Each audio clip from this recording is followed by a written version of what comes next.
Buenos días, distinguido público, se dirige a ustedes el licenciado Luis Ernesto Encarnación, profesor del Departamento de Contaduría Pública de la Universidad Tecnológica de Santiago, UTESA, para hacerles llegar el presente contenido sobre los estados financieros básicos, los cuales contienen las informaciones financieras más importantes que necesitan los administradores, inversionistas, acreedores y demás usuarios de la información financiera de las empresas, para a partir de su análisis e interpretación, estar en condiciones de tomar las principales decisiones en relación con la empresa de que se trate.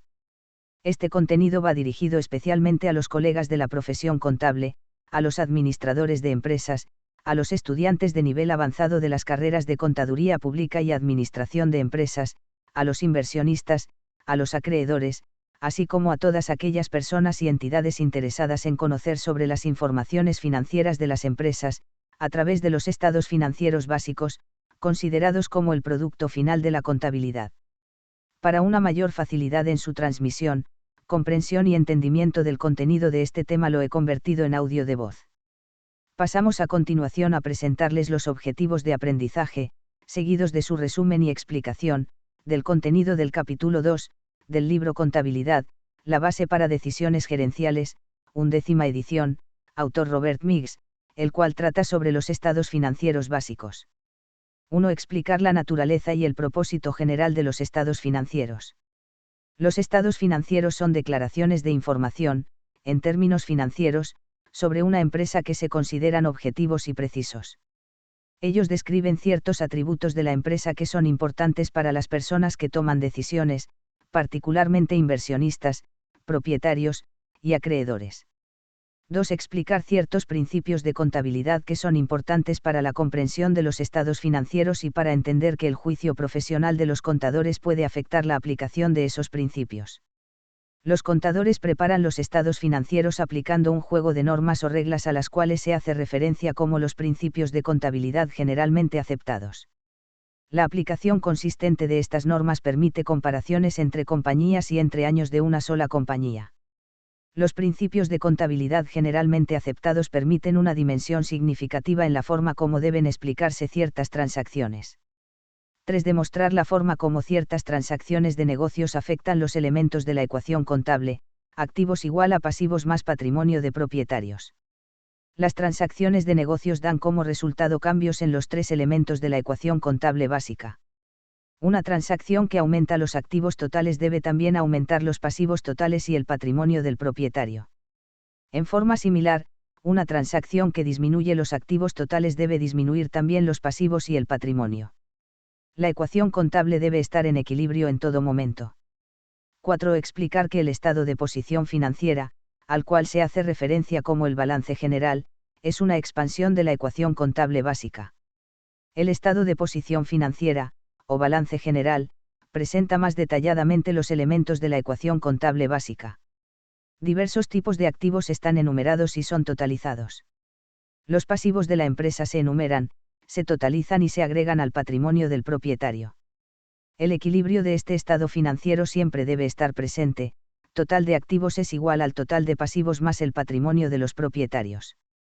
5. Explicar que el estado de resultados reporta el desempeño financiero de una empresa durante un periodo de tiempo en términos de la relación de ingresos y gastos. Los ingresos son creados a medida que la empresa proporciona bienes y servicios a sus clientes. Se requieren muchos gastos para poder ofrecer esos bienes y servicios. La diferencia entre los ingresos y los gastos es la utilidad neta o pérdida neta. 6. Explicar que el estado de flujos de efectivo presenta el cambio en efectivo durante un periodo de tiempo en términos de las actividades de operación, inversión y financiamiento. El efectivo es uno de los activos más importantes y el estado de flujos de efectivo muestra en detalle la forma como el saldo de efectivo de la empresa cambió entre el principio y el final del periodo contable. Las actividades de operación se relacionan con las transacciones permanentes de ingresos y ventas.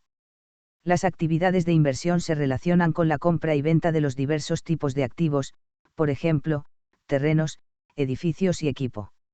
Las actividades de financiación describen de dónde proviene el financiamiento permanente de la empresa con deuda o patrimonio. El estado de flujos de efectivo combina información sobre todas estas actividades en un estado conciso de cambios en efectivo que concilia los saldos de efectivo iniciales y finales.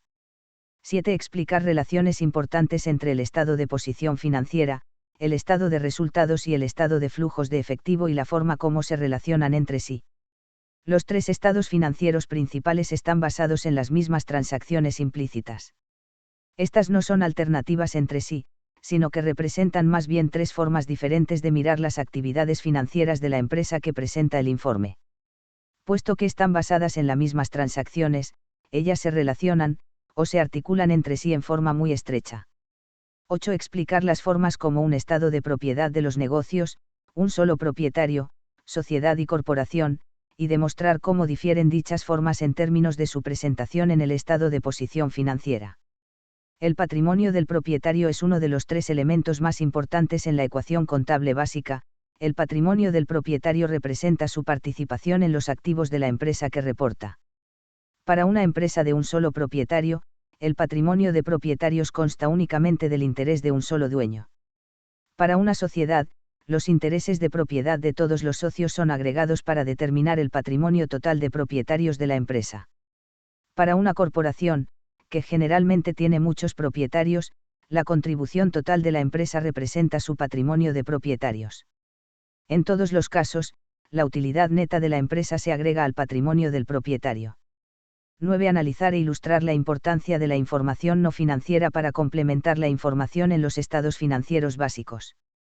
No todos los aspectos importantes de las actividades de una empresa generalmente pueden ser expresados en términos financieros.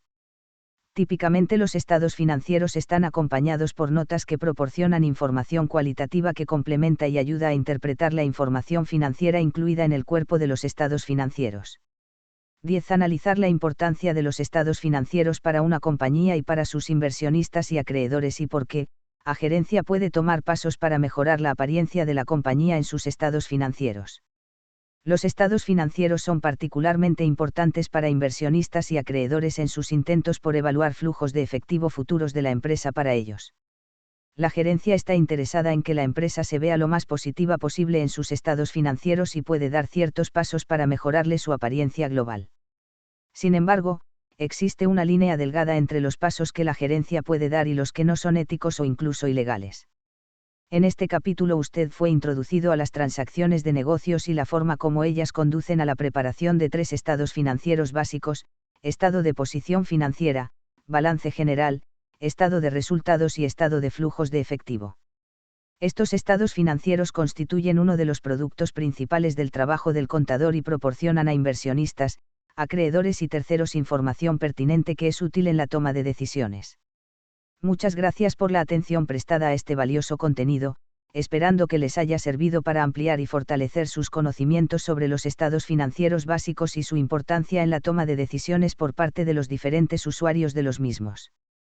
Para mayores informaciones les recomendamos el estudio detallado del referido capítulo 2, cuyo libro está en PDF, descargable, en Internet. Para mí ha sido un placer compartirles este valioso contenido. Se despide de ustedes muy cordialmente, licenciado Luis Ernesto Encarnación, profesor del Departamento de Contaduría Pública de la Universidad Tecnológica de Santiago, UTESA.